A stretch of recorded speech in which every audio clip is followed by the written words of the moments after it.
نہ غوښه رارسي. لن ینال الله لحومها، الله ما ته ستا د قربانۍ غوښې نه رارسي. ولا دماؤها، او نه الله ما ته د دې وینې رارسي. نه ما ته غوښه پکار ده، نه ما ته وینه پکار ده، ما ته څه راځي؟ الله ولکن یناله التقوى منکم، الله ما ته ستاسو تقوی پرهیزګاري رارسي. زمونږ د دې اعمالو، د دې منځونو، د دې روجو، د دې صدقو، د دې قربانو، د دې مثال داسې دی. مولانا رومی رحمت اللہ علیہ یو کتاب دی مثنوی ورته وای. مولانا رومی رحمت اللہ علیہ فرمائی دا خبر لگ توجہ سره وره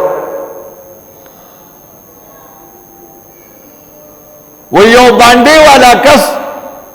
اعرابی د خارین لری چې کوم اوسیږي نو یو باندې والا اراده وکړه چې بادشاہ وقت سره ملاقات کوم. هغه زمانہ کې به چې څوک بادشاہ لتلو نو د ځان سره به تحفه واغشتي. نن سبا یاد ساتي بادشاہانو، گورنرانو، تانیدارانو دوی له خلک چې تحفه ورکوي نو دا دې لپاره ورکوي چې زما کار وکړي، مال زوی نوکر کی، مال دو کی، مال دو کی. آغا زمانہ کی بچے تحفی اڑے نو دے لپاره چې زه دا تحفه یوسم او بادشاہ وقت دا قبول کی، بادشاہ با خوشحال شي. او بادشاہی با دا سے نوا، دا سے بادشاہی با نوا لکه پاکستان ځان له بادشاہی دا، افغانستان ځان له حکومت دی، ایران ځان له دی، سعودی عرب ځان له دی، هندوستان دا واړه حکومتونه دي. هغه تقریبا په نیمه دنیا باندې به د یو بادشاہ بادشاہي وه. نو یو باندې والا اراده وکړه بادشاہ لزما خو چې څه یوسمه دې بادشاہ له په تحفه کې څه یوسم، خبرې ته لږ شان سوچ وکړې. نو خپلې کورودانو سره مشوره وکړه، یاره بادشاہ لزما چې څه شی ولې یوسم چې بادشاہ خوشحاله شي او بادشاہ وقت امیر المؤمنین خوشحاله شي او زما دا تحفه قبول کی. دا خو د باندې خلکو د کلو خلقو ناغي ورته سړیا مولانا روم رحمت الله علیه وی زمونږ د کور دا او بچ کم دي کنه دا ډېر صفا او ډېر مزیدار وبدي. بادشاہ له بداسه وب پته نه لګي چې ملاويږي کنه ملاويږي. نو دا ذکرو کا چې یو منګي کې وبو اچا او بادشاہ له په تحفه کې اوسه. نو به د خزله خبره مشوره خوښ شو، منګي راوړ او د خپل کور د کوینه ډک چې ډکېګا سره ولا وتاړلو نو نه ریل گاډو نه جازو نه چې کم دې پراډو چې کم دې ایک سلای گاډیو پیدل مزل وی یا په اوخ باندې مزل بو د میاشتو مزل نه د منګې ډک د خپل کور دو بونا او بادشاہ له تحفه وړي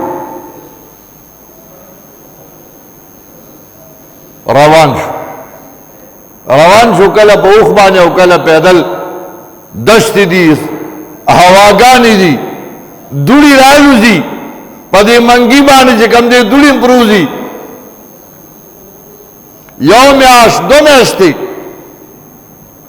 دې باندې والا مزلو کو بغداد ته ځان ورسو بغداد دارالخلافه وه څنګه چې اسلام آباد دی صدر و وزیر اعظم پکې ناست دي نو بغداد دارالخلافه وه نو بغداد ته ورسېدو بادشاہ ته جواب ولیکه چې دا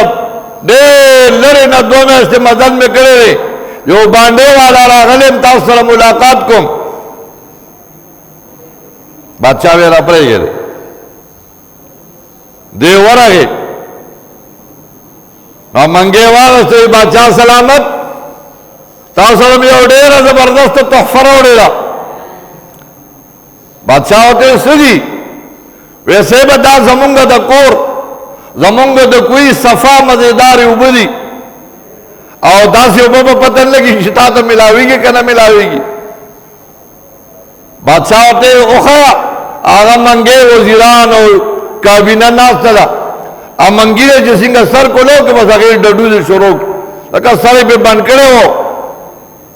دوه میاشتې پې دوړې او خاورې بس وی ټیک ده ستا تحفه ما قبوله کړه بدات څوکیدار راووښته دا منګې بار چته واړوه دا منګې واړوه او دا وله د اشرفو نه ډک کا دا منګې وله د اشرفو نه ډک کا هغه اوبه واړولې و منګې راواوښو خزانې ته لاړو منګې وله د اشرفو نه ډک دی ډېر زیات خوشحاله دی چې بادشاہ زما تحفه قبوله کړه او ما له دومره لوی انعام راکړ چې منګې راله د اوبو نه د اشرفو نه ډک خوشحاله دی په دې هم خوشحال چې بادشاہ زما تحفه قبوله هم کړه ما له انعام هم راکړ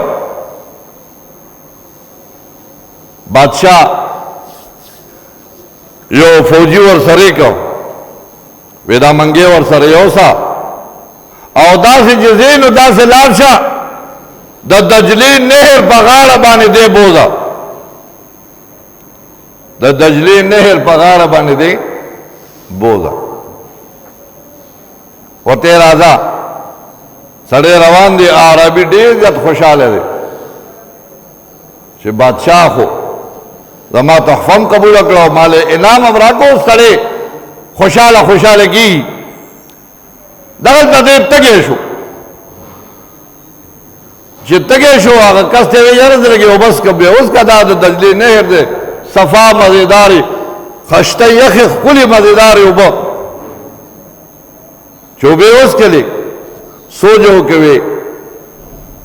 ما خو هغه منګي نه چې سر لرې کړ نو هغې خو سمې ډډوزې او سمې بویې شروع کړ او دا چې کوم دی د بادشاه د بنګلې سر لاندې خوا کې چې کوم دی دا زبردست اوبه وی دا څه شی دی دا نهر وی دا د بادشاه د محل نه ګیر چا پې راتاویږي او دا د دجلې نهر دی سړی کېناست سوچ یې شروع کړ اوهو دا بادشاہ خو ډېر زبردست انسان و ځکه چې بجای د دې چې ما له انعام راکړی وي چوکۍ راغی چې زه څو چوکۍ واړم چې د خدای بنده تا ماله په تحفه کې له داس ښه اوبه راوړې خو دا بادشاہ ډېر کریم او ډېر سخي انسان دی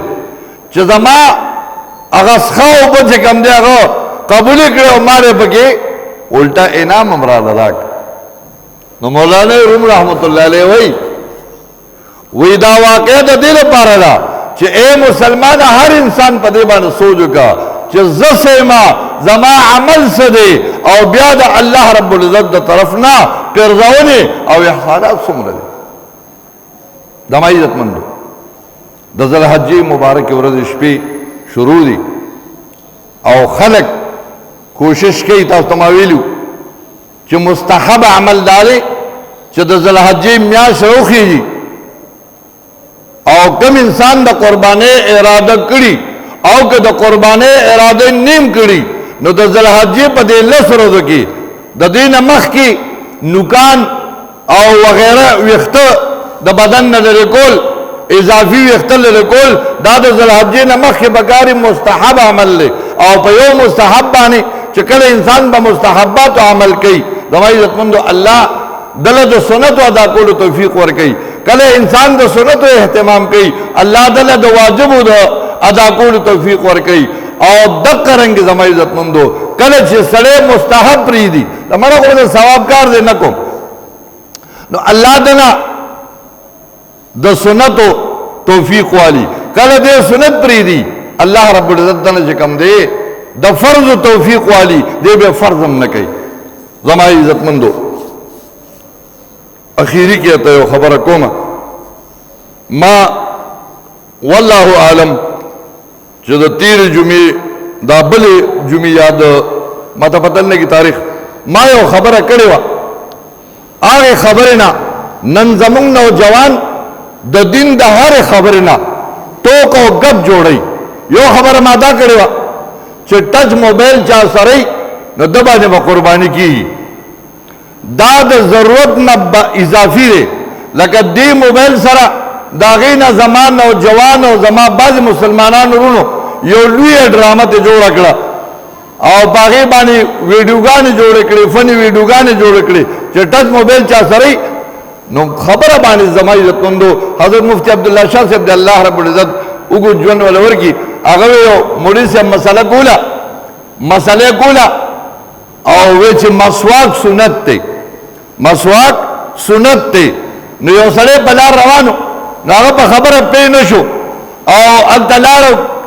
او بل کلي کې خبره ګډه کړه هلته هغه مولوي صاحب ویل چې نسوار سنت دی نسوار سنت دی نو د مسواک نه نسوار جوړ کړه زما عزتمندو خبره باندې دا درخواست کوم چې په موبایل او بیان وره نو کم از کم دا غي لک تحقیق کوي یو خبره باندې دغه باندې چې په ټچ موبایل باندې په دې ټچ موبایل کې د 500 نواله د سلور لګو د 500 لګو د شپږو لګو پورې اوس یو موبایل د سلور 500 لګو په موبایل له نو کتا سلور هیڅ هم نه پتا کې باندې با پتا باندې قرباني راځي عام موبایل نه په 500 یا په 10000 یا په 60000 یا په 50000 تا موبایل واغشتو خدا د ضرورت نه اضافي دی خبره دا ده چې دا د ضرورت نه اضافي دی دا به د ضرورت نه اضافي چې څومره څیزونه هغې سره به ضم کې یو ځای کې او په هغې باندې به قرباني کې دویمه خبره پرون راسې د علماو یو عجیبه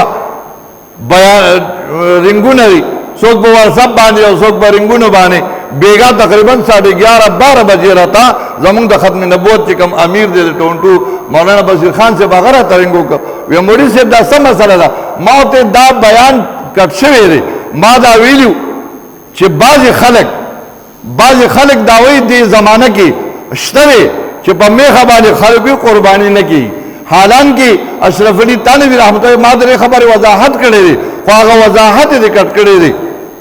الله دې زمونږ د نوجوان خاص کر د خپل چینل لپاره او د خپل چې کوم دی چینل د مخکې کېدو لپاره دروغ هم وایي د عالمانو توهین هم کوي سپکوال هم کوي ورپسې چې کوم دی